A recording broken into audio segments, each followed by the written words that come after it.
નમસ્તે મિત્રો, રાધે રાધે. કેમ છો મારા વાલા મિત્રો? મજામાં હશો એવી પ્રાર્થના સાથે. મિત્રો, તમારો થોડો સમય કાઢીને વાર્તાને અંત સુધી સાંભળજો. તો ચાલો શરૂ કરીએ. સાંજનો સમય હતો. સૂર્ય ધીમે ધીમે આકાશમાં આથમી રહ્યો હતો અને થોડી ઠંડક આખા ઘરને ઘેરી લેતી હતી.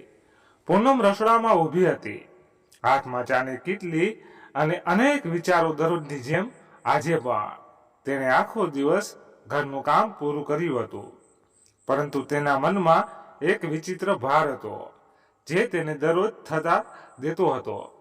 ચાની ટ્રે પકડીને પૂનમ સવિતાના રૂમમાં તરફ આગળ વધી. તેના હૃદયમાં એક વિચિત્ર હલનચલન હતી, જાણે દરેક પગલું તેના હૃદયના ધબકારા ઝડપી બનાવી રહ્યું હતું. દરવાજે પહોંચીને તે થોડી વાર રોકાઈ ગઈ અને ઊંડો શ્વાસ લીધો અને પછી ધીમેથી દરવાજો ખખડાવ્યો. સવિતા દેવી રૂમમાં પોતાની મનપસંદ ખુરશી પર બેઠી હતી. તેના હાથમાં અખબાર હતું, પણ તેની નજર અખબારના શબ્દો પર ન હતી, પણ દૂર ક્યાંક ખોવાઈ ગઈ હતી. ટેબલ પર ટ્રે મૂકતી વખતે પૂનમે એકવાર સવિતાજી તરફ જોયું. સવિતાજીએ અખબાર બાજુ પર રાખ્યું અને પૂનમ તરફ જોયું. પૂનમ સામે જોયું પણ કંઈ બોલી નહીં. તેના ચહેરા પર એવી શક્તિ હતી જેણે પૂનમને અંદરથી હચમચાવી દીધી. તે કંઈ બોલ્યા વગર પાછળ ફરવા લાગી, પણ તેની પીઠ પાછળ સવિતા દેવીની આંખોમાં એક વિચિત્ર ચમક આવી ગઈ, જાણે તે કંઈ જ વિચારતી હોય, કંઈ જ પ્લાન કરતી હોય. સવિતાજીએ ચાનો કપ ઉપાડ્યો, પણ તેમના મનમાં કંઈક બીજું જ ચાલી રહ્યું હતું. તે પૂનમને દુશ્મન તરીકે જોતી હતી અને તેના મનમાં એ વાત બેસી ગઈ હતી કે પૂનમ તેની દુશ્મન છે. તે તેના પુત્રને તેની પાસેથી છીનવી રહી છે. પૂનમ રૂમમાંથી બહાર આવી અને સીધી તેના રૂમ તરફ ગઈ. તે જાણતી હતી કે સવિતાજી તેના પર કંઈક અંશે ગુસ્સે છે, પણ આ ગુસ્સો ક્યારેક અને કેવી રીતે નફરતમાં બદલાઈ ગયો તેને ખબર ન હતી. પૂનમ તેના રૂમમાં ગઈ અને ધીમેથી દરવાજો બંધ કરી બેડ પર બેસી ગઈ. તેને તેની માતા યાદ આવી. તેમણે તેમને શીખવ્યું કે દરેક મુશ્કેલીનો ધીરજ અને ડહાપણથી જ સામનો કરવો જોઈએ.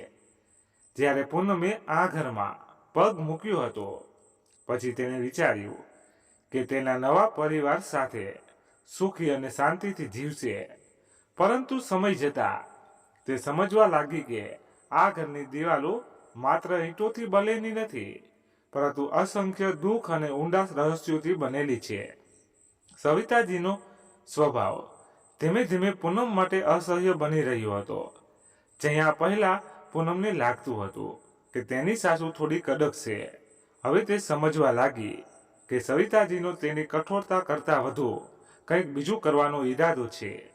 એક દિવસ જ્યારે પૂનમે રસોડામાં સવિતાજી માટે હલવો બનાવ્યો, તે જાણતી હતી કે સવિતાજીને હલવો ગમે છે, તેથી તેણે દિલથી તૈયાર કર્યો હતો. જ્યારે પૂનમ હલવોનો વાટકો લઈને સવિતાજીના રૂમમાં પહોંચી, ત્યારે તેના ચહેરા પર હળવું સ્મિત દેખાયું, પણ પૂનમને પણ આ સ્મિતના કંઈક બીજું જ લાગ્યું, જાણે તેમાં કોઈ ગુપ્ત અર્થ છુપાયેલો હોય. સવિતાજીએ હલવાનો વાટકો લીધો અને પૂનમ તરફથી ધ્યાનથી જોયું. તમે બનાવ્યું તે બહુ સરસ રાંધ્યું છે, પણ તેણીએ કહ્યું, પણ તેના અવાજમાં મીઠાશને બદલે ઠંડક હતી. પૂનમે માથું નમાવીને જવાનું શરૂ કર્યું, પણ પછી સવિતાજીએ અચાનક બૂમ પાડી, તમે શું કર્યું? આ હલવો બળી ગયો છે. તેણે તરત જ જોયું કે સવિતાજીએ વાટકો ફર્શ પર ફેંક્યો હતો અને સવિતાજીએ ગુસ્સો બતાવતા કહ્યું, તમને રાંધતા આવડતું પણ નથી. આ ઘરમાં તમે શું કરવાનું વિચાર્યું છે? શું તમે મને ઝેર આપવાનું નક્કી કર્યું છે? પૂનમની આંખોમાં આંસુ આવી ગયા. તે જાણતી હતી કે હલવો સંપૂર્ણ રીતે સારો બનાવવામાં આવ્યો છે, પરંતુ સવિતાજીનું આ સ્વરૂપ જોઈને તે હચમચી ગઈ. પછી સવિતાજીએ આ તકનો લાભ લીધો અને વિજયને બહાર બોલાવ્યો, જે તેના રૂમમાં કંઈક વાંચી રહ્યો હતો. તેણે તરત જ તેની તરફ જોયું અને કહ્યું, જુઓ વિજય, આ તારી પત્નીની બેદરકારી છે. એ તો માત્ર હલવો હતો, પણ કલ્પના કરો કે તેણીએ બીજી કોઈ મોટી ભૂલ કરી હશે. વિજય પૂનમ તરફ જોયું, જે તેની આંખોમાં આંસુ સાથે ઊભી હતી. વિજય જાણતો હતો કે તેની માતા ક્યારેક ખૂબ કડક પણ હોઈ શકે છે, પરંતુ તે તેની માતા સામે કંઈ બોલી શક્યો નહીં, અને તેણે માત્ર તેણીને ઈશારો કર્યો. અને આ ઘટનાથી તેણીને ઘણું દુઃખ થયું કે જ્યારે સવિતાજીએ કોઈ ભૂલ કર્યા વિના આટલો બધો હંગામો મચાવ્યો, તો તે ભૂલ કરશે તો શું કરશે. પરંતુ આ માત્ર શરૂઆત હતી. ધીરે ધીરે સવિતાજીએ પૂનમને હેરાન કરવાનું વધુ રસ્તાઓ શોધી કાઢ્યા. એક દિવસ સવિતાજીએ પૂનમને મંદિર જવાનું કહ્યું, પરંતુ રસ્તામાં તેણે તેને બજારમાં કેટલીક વસ્તુઓ લાવવાનું પણ કહ્યું. પૂનમ મંદિરમાં જઈને ભગવાનને પ્રાર્થના કરી અને પછી બજાર તરફ ગઈ. જ્યારે તે ઘરે પાછી આવી ત્યારે સવિતાજીએ ગુસ્સામાં કહ્યું, તમે આટલો સમય કેમ બગાડો છો? તમે આ ઘર સિવાય બીજું કંઈ કરો છો? પૂનમે તેને સમજાવવાની કોશિશ કરી કે તે મંદિર અને બજાર બંનેમાં ગઈ હતી, પરંતુ સવિતાજીએ તેની વાત ન સાંભળી. તે ચૂપચાપ તેના રૂમમાં ગઈ અને પોતાની જાતને કાબૂમાં રાખવાનો પ્રયત્ન કર્યો. દરમિયાન વિજય તેના કામ અને ઘરની સમસ્યાઓ વચ્ચે ફાટી ગયો હતો. તે જોઈ રહ્યો હતો કે તેની માતા અને પત્ની વચ્ચે તણાવ વધી રહ્યો છે, પરંતુ તે કોઈનો પક્ષ લેવા માટે અસમર્થ હતો. બાળપણથી જ તેની માતા તેના માટે સર્વસ્વ હતી અને તેણીને નુકસાન પહોંચાડવા માંગતો ન હતો. બીજી તરફ પૂનમ તેની પત્ની હતી, જેના પ્રત્યે તેની જવાબદારીઓ હતી. વિજય ઘણી વખત સવિતાજી સાથે આ વિશે વાત કરવાનો પ્રયાસ કર્યો, પરંતુ દરેક વખતે સવિતાજી તેને એમ કહીને ચૂપ કરી દેતા કે તમારી પત્ની તમને મારી વિરુદ્ધ ભડકાવે છે. વિજયને ખબર ન પડી કે શું કરવું. તે પૂનમ પાસે ગયો અને તેને સમજાવવા લાગ્યો, જુઓ પૂનમ, માતા થોડી કડક છે, પણ તેનું હૃદય શુદ્ધ છે. તમે ધીરજ રાખો, બધું સારું થઈ જશે. પૂનમે વિજયની વાત સાંભળી, પણ તેના દિલમાં સવાલો ઉઠવા લાગ્યા. શું સવિતાજીનું હૃદય ખરેખર શુદ્ધ હતું કે પછી તેમાં કોઈ અન્ય ષડયંત્ર છુપાયેલું હતું? રાધાજી, જે સવિતાજીના નજીકના હતા, તે અવારનવાર સવિતાજી પાસે આવતા અને પૂનમ વિશે ખરાબ બોલતા અને તેને પૂનમ સામે વધુ ઉશ્કેરાતા. રાધાજી તે સવિતાજીને ઉશ્કેરીને આગમાં બળતરા ઉમેરી રહી હતી. તે કહેશે, બહેન, મને લાગે છે કે આ છોકરી તમારા પુત્રને તમારાથી દૂર લઈ જશે. તમારે આનો ઉકેલ માટે કોઈ નક્કર ઉપાય વિચારવો પડશે.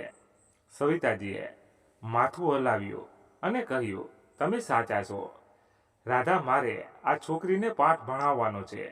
રાધાજીના શબ્દો સાંભળીને સવિતાજીએ પૂનમ સામે પોતાની ચાલ વધુ તીવ્ર કરી. તેણે દરેક વસ્તુ પર ધ્યાન આપવાનું શરૂ કર્યું જેમાં પૂનમની ભૂલ થઈ શકે, અને પછી તેણે આ જ વાતને મુદ્દો બનાવીને ટોણા મારવાનું શરૂ કરી દીધું હતું.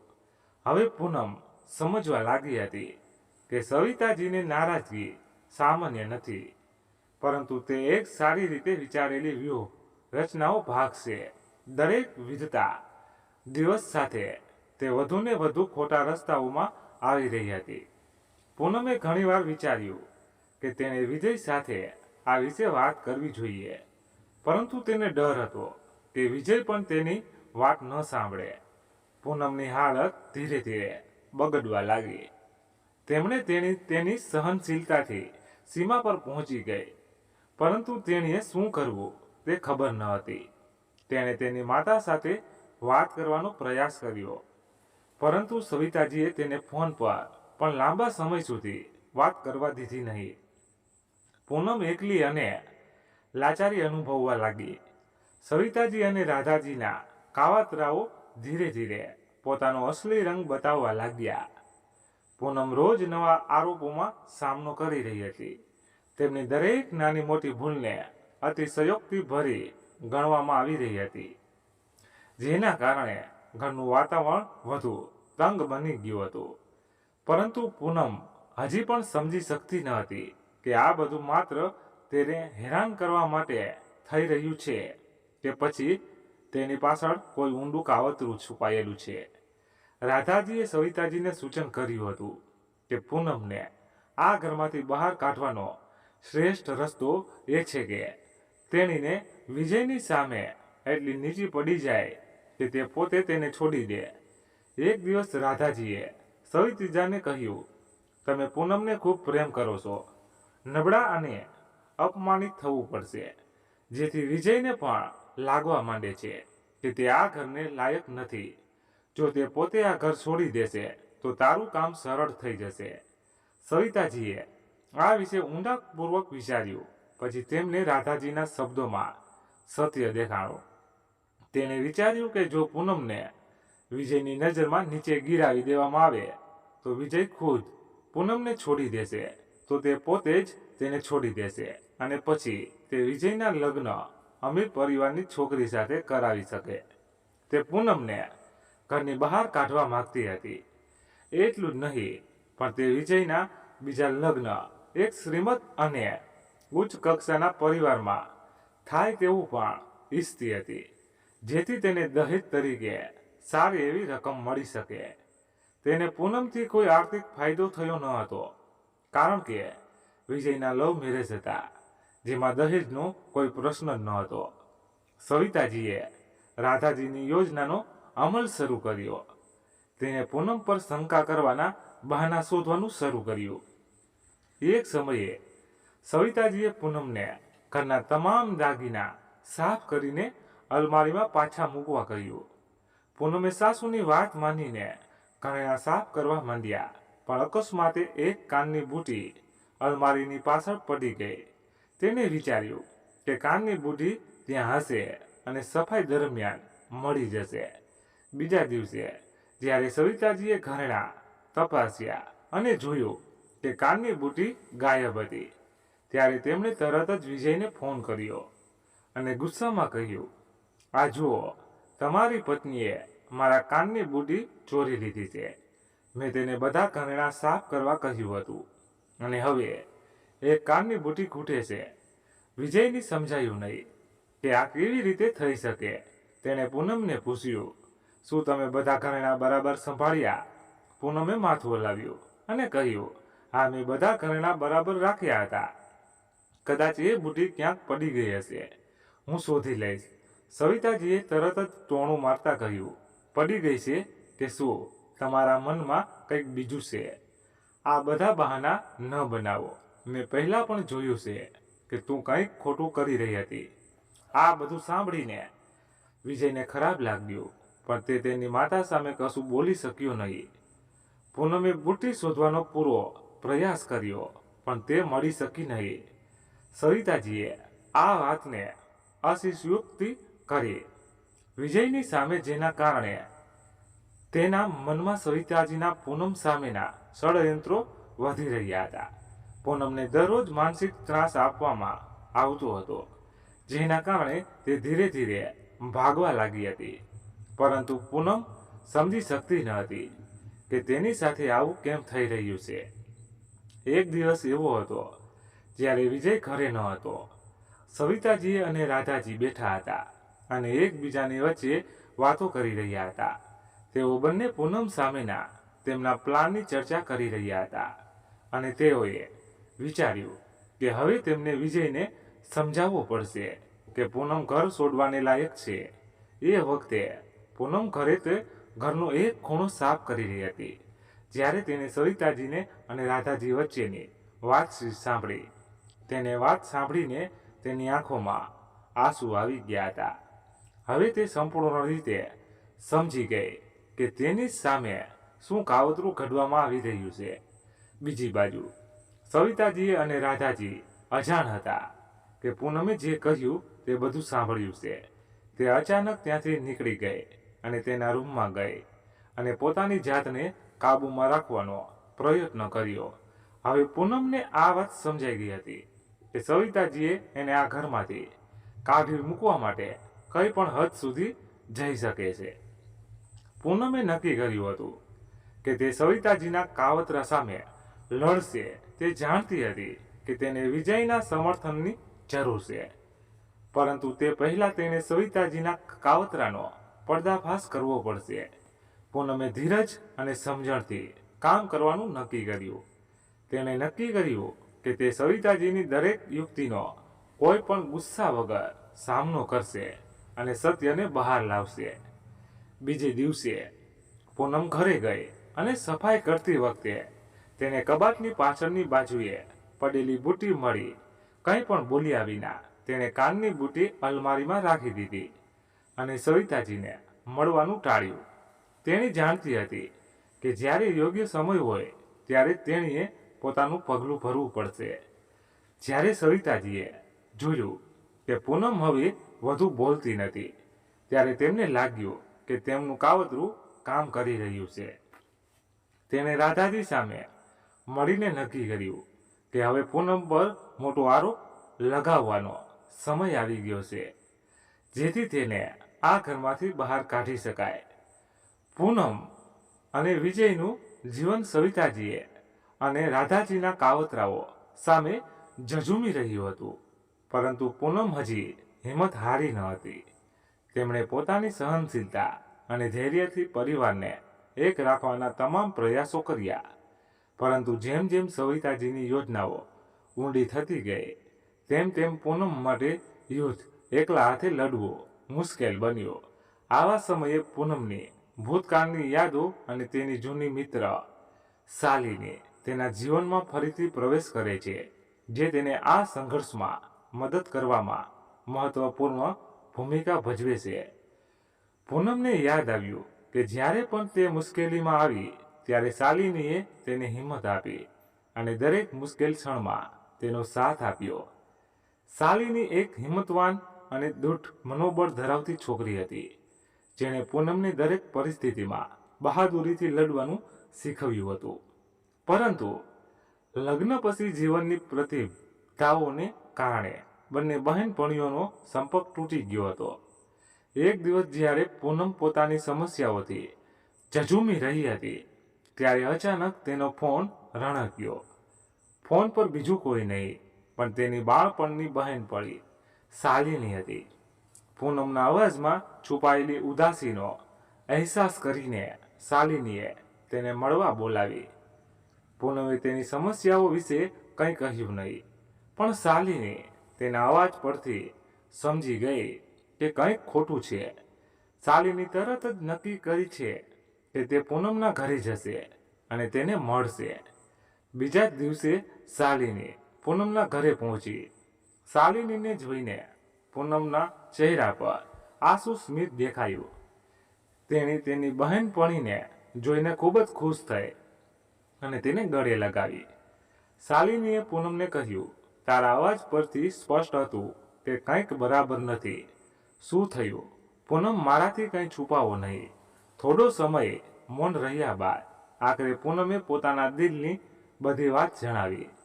શાલિનીને કહ્યું, તેણે સવિતાજી અને રાધાજીના કાવતરા વિશે પણ જણાવ્યું અને આ સંઘર્ષમાં તે એકલી કેવી રીતે સંઘર્ષ કરી રહી છે તે પણ જણાવ્યું. શાલિનીએ પૂનમની વાત ધ્યાનથી સાંભળી અને પછી તેને સમજાવતા કહ્યું, પૂનમ, તે જીવનમાં જે સંઘર્ષનો સામનો કર્યો છે તે તને કમજોર નથી બનાવી, પણ તને વધુ મજબૂત બનાવી છે. તારી માતાએ હંમેશા તને ધીરજ અને સહનશીલતા શીખવી છે, પણ હવે સમય આવી ગયો છે તમે આ ષડયંત્ર સામે અડગ ઊભા રહેવાનો. તમારી શક્તિ, તેને બહાર કાઢો. હું તમારી સાથે છું. આપણે સાથે મળીને આ ષડયંત્રનો પર્દાફાશ કરવો પડશે. શાલિનીના શબ્દોએ પૂનમને હિંમત આપી. પહેલીવાર તેને અહેસાસ થયો કે તે આ લડાઈમાં એકલી નથી. શાલિની સાથે રહેવાથી તેના સંઘર્ષમાં એક નવી ઉર્જા મળી હતી. જો કે વિજય અને પૂનમના જીવનમાં એક નવી ઉર્જા હતી. સારું ચાલી રહ્યું હતું, પરંતુ સવિતાજી અને રાધાજીના કાવતરા હજુ પણ ચાલુ હતા. તે આ માટે સતત પ્રયત્નો કરી રહી હતી. જ્યારે રાધાજી તેને આ યોજનામાં પૂરો સાથ આપી રહ્યા હતા, પૂનમને ખબર હતી કે સવિતાજીને અને રાધાજી તેને ઘરની બહાર ફેંકી દેવાની યોજના બનાવી રહ્યા છે, પરંતુ તેણે તે વાત વિજયથી છુપાવી રાખી.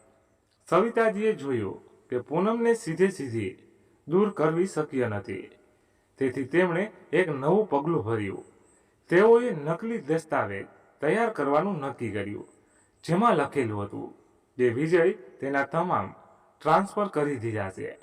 મિલકત તેમની પત્નીના નામે ટ્રાન્સફર કરવામાં આવી છે. આ દસ્તાવેજને આધારે તે પૂનમને સાબિત કરવા માંગતી હતી કે પૂનમે આ ઘર તેના નામે કરાવ્યું છે અને તે તેને આ ઘરમાંથી બહાર કાઢવા માંગતી હતી. આ યોજનામાં રાધાજીએ સવિતાજીને સંપૂર્ણ મદદ કરી. તેણીના જૂઠા અને ચાલાકીના સ્વભાવને કારણે તે હંમેશા આવા કાવતરાઓમાં નિષ્ણાંત હતી. તેણે આ નકલી દસ્તાવેજ એવી રીતે તૈયાર કર્યો કે કોઈ પણ તેને અસલી તરીકે સ્વીકાર કરવા માટે મજબૂર થઈ જાય. સવિતાજી અને રાધાજીએ આ દસ્તાવેજ વિજયની સામે મૂકીને તેને માનસિક દબાણમાં મૂકવાનું વિચાર્યું. તે તેને વિશ્વાસ અપાવવા માંગતી હતી કે પૂનમ છે તો છેતરપિંડીથી આ ઘર તેના નામે લીધું છે. એક દિવસ સવિતાજીએ પૂનમને તેના રૂમમાં બોલાવી અને કહ્યું, પૂનમ, મને લાગે છે કે આપણે ઘરના દસ્તાવેજો તપાસવા જોઈએ. તમે જરા ફાઇલો બહાર કાઢો અને જુઓ કે બધું બરાબર છે કે નહીં. પૂનમે કોઈ પણ સવાલ કર્યા વગર ફાઇલો બહાર કાઢી અને તેમની સામે જોવા લાગી. પરંતુ દસ્તાવેજો જોતા જ તે ચોંકી ગઈ. તે દસ્તાવેજોમાં કંઈક ખોટું હતું, જાણે કોઈએ જાણી જોઈને ખોટી રીતે તૈયાર કર્યા હોય. જ્યારે સવિતાજીએ પૂનમને ફાઇલો સાથે એકલી છોડી દીધી, ત્યારે તેમણે અને રાધાજીએ વિચાર્યું કે હવે પૂનમનો દોષ આપવું સરળ રહેશે. પરંતુ તેઓ જાણતા ન હતા કે પૂનમ હવે તેમના કાવતરાથી સંપૂર્ણપણે વાફેક હતી. વિજય રાત્રે ઘરે પાછો આવ્યો ત્યારે સવિતાજીએ તેને પોતાની પાસે બોલાવ્યો અને કહ્યું, વિજય, પૂનમે ઘરના દસ્તાવેજો સાથે છેડછાડ કરી છે. મને લાગે છે કે તે આ ઘરના દસ્તાવેજોમાં છેડછાડ કરી રહી છે, તેથી આ ઘર તેના નામે થઈ જાય. આ સાંભળીને વિજયને ખૂબ જ ગુસ્સો આવ્યો અને તેને તરત જ પૂનમને પૂછ્યું. પૂનમે શાંતિથી કહ્યું, વિજય, પહેલા આ દસ્તાવેજો સાથે જોઈ લે. વિજય જ્યારે ફાઇલો લીધી અને ધ્યાનથી વાંચી ત્યારે તેને લાગ્યું કે કંઈક ખોટું છે, પણ તે સમજી શક્યો નહીં કે ભૂલ શું હતી. ત્યારે પૂનમે કહ્યું કે તમે આ દસ્તાવેજો વકીલને એકવાર બતાવો, જેથી સત્ય બહાર આવે. વિજય પૂનમ સાથે સંમત થયો અને બીજા દિવસે તે ફાઇલો વકીલ પાસે લઈ ગયો. વકીલે કહ્યું કે ખરેખર દસ્તાવેજોમાં વિસંગતતા છે અને આ બધું કોઈના ઇરાદાપૂર્વકના ષડયંત્રનો ભાગ હોય તેવું લાગે છે. વિજય હવે સત્યની નજીક જઈ રહ્યો હતો, પણ તેને હજુ પણ સંપૂર્ણ વિશ્વાસ ન હતો. પછી પૂનમે તેને બધી વાત કહી, જે સવિતાજી અને રાધાજી વચ્ચેની વાતચીત દરમિયાન સાંભળ્યું હતું. વિજય હવે સમજી ગયો કે તેની માતા અને રાધાજી પૂનમ સામે કાવતરું કરી રહ્યા હતા. વિજયનું દિલ તૂટી ગયું. તેણે ક્યારેય કલ્પના નહોતી કરી કે તેની માતા આવું કરી શકે છે. વિજયે હવે નક્કી કર્યું કે તે આ ષડયંત્રનો અંત લાવશે. તેણે સવિતાજી સાથે સીધી જ વાત કરી અને કહ્યું, માં, હું જાણું છું કે તમે પૂનમ વિરુદ્ધ કાવતરું ઘડી રહ્યા છો. મને સમજાયું છે કે તેમાં કોણ ખોટું કર્યું છે. સવિતાજીએ પહેલા તો સ્વીકાર કરવાની ના પાડી, પરંતુ વિજયનું કડક વલણ જોઈને તે ચૂપ થઈ ગયા. વિજયે કહ્યું, હું પૂનમને સાચા દિલથી ચાહું છું. હું તેને મારાથી ક્યારેય અલગ નહીં થવા દઉં. આ ઘરમાંથી જાજો તમે આ સ્વીકારતા નથી તો મારે જ આ ઘર છોડવું પડશે. સવિતાજીને વિજયનો નિર્ણય આઘાતજનક લાગ્યો. તેમણે ક્યારેય વિચાર્યું ન હતું કે તેમનો પુત્ર આ હદે જઈ શકે છે, પણ હવે તેની પાસે બીજો કોઈ વિકલ્પ ન હતો. વિજય સવિતાજી અને રાધાજીને તેમના કાવતરાના પરિણામો બતાવ્યા હતા. રાધાજીએ ધીમે ધીમે સવિતાજીથી અંતર જાળવવાનું શરૂ કર્યું અને સવિતાજી પોતાના ઘરમાં એકલા અનુભવવા લાગ્યા. સવિતાજી અને રાધાજીના કાવતરાનો પર્દાફાશ થયા પછી ઘરનું વાતાવરણ સંપૂર્ણપણે બદલાઈ ગયું. વિજય તેની માતાની ક્રિયાઓથી તૂટી ગયો હતો અને પૂનમે તેની ધીરજ અને હિંમતથી તે સાબિત કર્યું હતું. તેણે જાહેર કર્યું હતું કે તે આ ઘરની સાચી વહુ છે. જો એ કે આ ઘટસ્ફોટ પછી પણ સવિતાજી અને પૂનમ વચ્ચે જે અણબનાવ સર્જાયો હતો તેને દૂર કરવો સરળ ન હતો. સવિતાજી હવે ઘરમાં એકલા અનુભવવા લાગ્યા. રાધાજીએ તેમનાથી અંતર રાખ્યું હતું અને વિજય પણ તેમની સાથે કડકાઈથી વાત કરી રહ્યો હતો. રાધાજી તે દિલની ભાંગી ગઈ હતી અને તેને તેની ભૂલોનો અહેસાસ થયો હતો, પરંતુ તેનો અહંકાર તેને હજી પણ તેને કરેલું જે કર્યું છે તે સ્વીકારવા અટકાવતો હતો કે તેણીએ મોટી ભૂલ કરી છે. પોતાની દિનચર્ચામાં સવિતાજી પૂનમનું ધ્યાન રાખતી હતી, જે આખા ઘરની સંભાળ લેતી હતી. વિજય અને પૂનમ વચ્ચેનો પ્રેમ જોઈને તેનું હૃદય બળી જતું હતું, પણ હવે તે અશક્ત અને લાચારી અનુભવતી રહી હતી. એક દિવસ જ્યારે સવિતાજી તેમના રૂમમાં બેઠા હતા ત્યારે વિચારવા લાગ્યા, શું મેં ખરેખર આટલો મોટો ગુનો કર્યો છે? શું પૂનમ એટલી જ ખરાબ છે જેટલી હું તેને ધારતી હતી, કે પછી આ બધો મારા મનનો ભ્રમ હતો? તેઓએ વિચાર્યું કે પૂનમની માફી માંગવી જોઈએ કે કેમ, પરંતુ તેના અહંકારે તેને આ પગલું ભરતા રોકી હતી. વિજય સવિતાજીની માનસિક સ્થિતિ સમજી ગયો હતો. તેણે જોયું કે તેની માતા હવે તેની ભૂલોનો અહેસાસ કરી રહી છે, પરંતુ તે સ્વીકારવામાં અચકાતી હતી. તેણે વિચાર્યું કે જો આ પરિવારને ફરીથી જોડી શકાય તો તેણે પહેલું પગલું ભરવું પડશે. વિજય પૂનમને કહ્યું, પૂનમ માં હવે સમજે છે કે તેણે ભૂલ કરી છે, પરંતુ તેના માટે માફી માંગવી સરળ રહેશે નહીં. આપણે તેમને થોડો વધુ સમય આપવો જોઈએ. શું તમે આ પરિવારને ફરીથી જોડવા તૈયાર છો? પૂનમે વિજયની વાત ધ્યાનથી સાંભળી અને માથું હલાવતા કહ્યું, હું તૈયાર છું વિજય, પરંતુ આપણે ધ્યાનમાં રાખવાનું છે કે માતાને ખ્યાલ હોવો જોઈએ કે આપણે તેની સાથે છીએ, તેની વિરુદ્ધ નથી. હું તેમને એક તક આપવા માંગુ છું. છેવટે તે મારી સાસુ છે અને આ પરિવારનો ભાગ છે. પૂનમે એક મોટું પગલું ભરવાનું નક્કી કર્યું કે જો સવિતાજીને ખબર પડી જાય કે તે તેને નફરત નથી કરતી, પણ તે તેની સાથે સમાધાન કરવા તૈયાર છે, તો કદાચ તે એક દિવસ સવિતાજીના રૂમમાં ગઈ.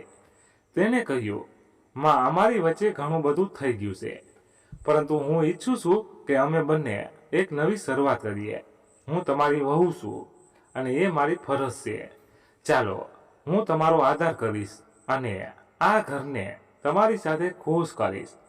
સવિતાજીએ પૂનમની વાત સાંભળી પણ કંઈ બોલી શક્યા નહીં. તેમના હૃદયમાં લાગણીઓ ઉભરાઈ રહી હતી, પણ તે તેને સમજી શકતી ન હતી. પૂનમ આગળ વધી સવિતાજીના પગને સ્પર્શ કર્યો અને કહ્યું, માં, મારાથી કોઈ ભૂલ થઈ ગઈ હોય તો મને માફ કરી દેજો. આ વખતે તેના આંસુ વહી ગયા. ધ્રુજતા અવાજે તેણે કહ્યું, પૂનમ, મને માફ કરી દે. મેં તારી સાથે ઘણું ખોટું કર્યું છે. મને ખૂબ જ શરમ આવે છે. પૂનમે સવિતાજીને સાંત્વના આપતા કહ્યું, માં, આ બધું ભૂલી જાઓ. આપણે એક નવી શરૂઆત કરીશું અને આ ઘરને ફરીથી પ્રેમ અને ખુશીઓથી ભરીશું. જ્યારે સવિતાજી પોતાના કૃત્યો પર પસ્તાવો કરી રહ્યા હતા ત્યારે રાધાજી હજુ પણ પોતાની જૂની આદતોમાં વ્યસ્ત હતા. બીજી જગ્યાએ પણ આવું જ બન્યું. તે કાવતરું કરવામાં વ્યસ્ત હતી, પરંતુ એક દિવસ તેના અદસ્ય કૃત્યો પર્દાફાશ થયો. રાધાજીએ બીજા ઘરમાં ઝઘડો કરાવવાનો પ્રયાસ કર્યો, પરંતુ આ વખતે તે રંગે હાથે ઝડપાઈ ગઈ. તે પરિવારે બધાની સામે રાધાજીનું અપમાન કર્યું અને તેમને ઘરની બહાર કાઢી મૂક્યા. રાધાજી હવે સમજી ગયા કે તેમની યુક્તિઓ હવે કામ નહીં કરે. તેણીને દરેક જગ્યાએથી અસ્વીકાર મળ્યો અને તે એકલી અને અલગ પડી ગઈ. બીજી તરફ પૂનમ અને સવિતાજી બંને વચ્ચેનો તણાવ ધીમે ધીમે ઓછો થવા લાગ્યો હતો. બંને એકબીજા પ્રત્યેનો અભિગમ બદલી નાખ્યો હતો. સવિતાજીએ હવે પૂનમને દિલથી સ્વીકારી લીધી હતી અને તેણે તેના જૂના વર્તન માટે ઘણી વખત પૂનમની માફી માંગી હતી.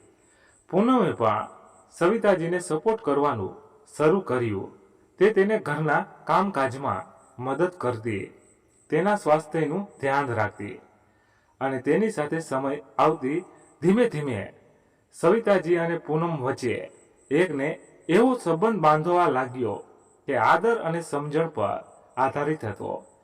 જ્યારે વિજયે જોયું કે તેની માતા અને પત્ની વચ્ચે હવે કોઈ તણાવ નથી, ત્યારે તેનું હૃદય આનંદથી ભરાઈ આવ્યું. તેને લાગ્યું કે પૂનમે ખરેખર આ ઘરને નવું જીવન આપ્યું છે. એક દિવસ વિજય પૂનમને કહ્યું, તારા કારણે જ આ પરિવારને ફરી એક થયો છે. હું તારો આભાર માનું છું.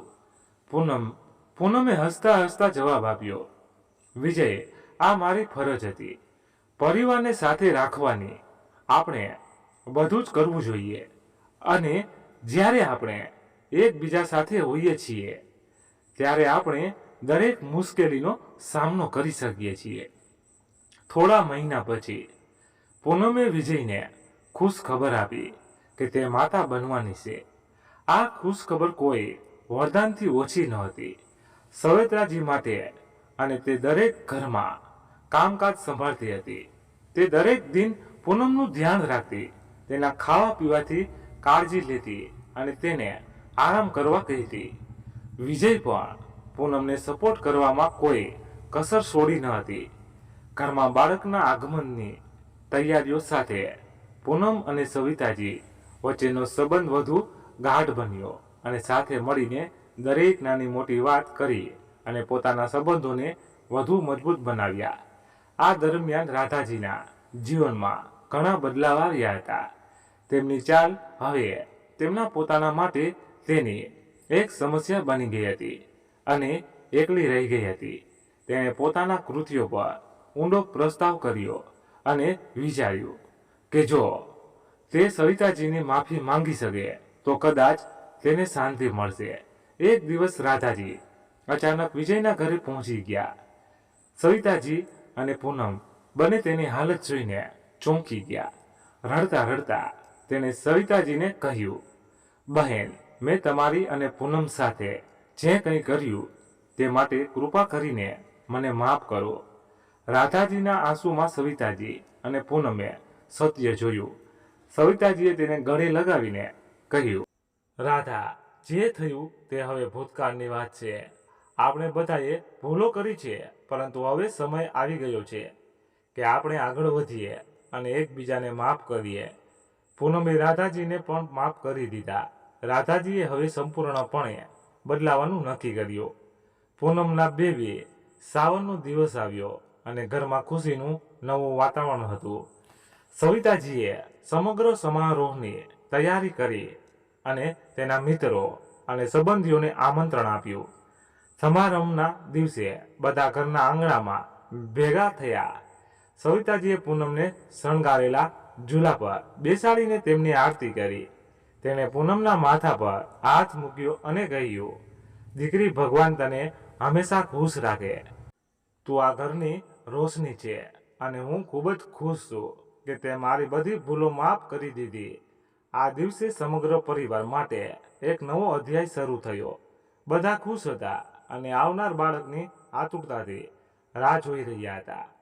પૂનમ અને વિજય મળીને પોતાના બાળકના સ્વાગતની તૈયારી કરી. સવિતાજી પણ ખૂબ જ ઉત્સાહિત હતા અને દરેક નાની મોટી વાત પોતે જ સંભાળતા હતા. તેમણે પૂનમના સ્વાસ્થ્યનું ખાસ ધ્યાન રાખ્યું અને ખાતરી કરી કે તે કોઈ પણ પ્રકારની ચિંતાથી મુક્ત રહે. થોડા મહિના પછી પૂનમે એક સુંદર અને સ્વસ્થ છોકરાને જન્મ આપ્યો. આ સારા સમાચારે આખા ઘરને વધુ રોશન કર્યું. સવિતાજીએ એમની પુત્રીને ઘોડામાં લઈને કહ્યું, આ આપણા જીવનની સૌથી મોટી ખુશી છે. આ બાળક અમારા પરિવારને થી જોડ્યો છે. હવે પરિવારના દરેક સભ્યોને તેમની જૂની વિખવાટ ભૂલીને એક નવું જીવન શરૂ કર્યું છે. પૂનમ, વિજય, સવિતા અને હવે તેમના નવજાત બાળક સાથે મળીને આ પરિવારને વધુ એક સાથે લાવ્યા છે. તો મિત્રો, શું તમને આ વાર્તા ગમી છે અને તમારે વાર્તા વિશે શું કહેવું છે તે નીચે કોમેન્ટ બોક્સમાં લખીને અમને જણાવો. કૃપા કરીને આ વિડીયોને લાઈક અને વધુમાં વધુ શેર કરો અને આપણી ચેનલને સબસ્ક્રાઈબ કરવાનું ભૂલશો નહીં. ફરી મળીએ નવા વિડીયોમાં. ત્યાં સુધી તમારા પરિવાર સાથે ખુશખુશાલ રહો. જય હિન્દ, જય ભારત. અને હા, ખાસ મિત્રો, અમારી ભૂલ આ વાર્તામાં ક્યાંય પણ થઈ હોય તો ચોક્કસ તમે કોમેન્ટ કરીને જણાવી શકો છો. તો અમને પણ ખબર પડે કે અમારી ભૂલો થાય છે, તો અમે જેટલું બને એટલી ભૂલો સુધારીને વાર્તા તમારા માટે સારી લાવતા રહીએ. તો મિત્રો, ચોક્કસ કોમેન્ટ કરવો એટલે અમને જાણ થાય. નકર તો અમને શેની ખબર પડે? અમને તો એમ જ થાય કે વાર્તા અમે બરાબર બનાવી રહ્યા છીએ. તો કોઈ પણ જાતની ભૂલ હોય તો ભૂલ કાઢો અને સારી હોય તો સારું લખો, એટલે અમને પણ મજા આવે અને તમને પણ વાર્તા સાંભળવામાં મજા આવે. બસ, તો ચાલો મિત્રો, થેન્ક યુ.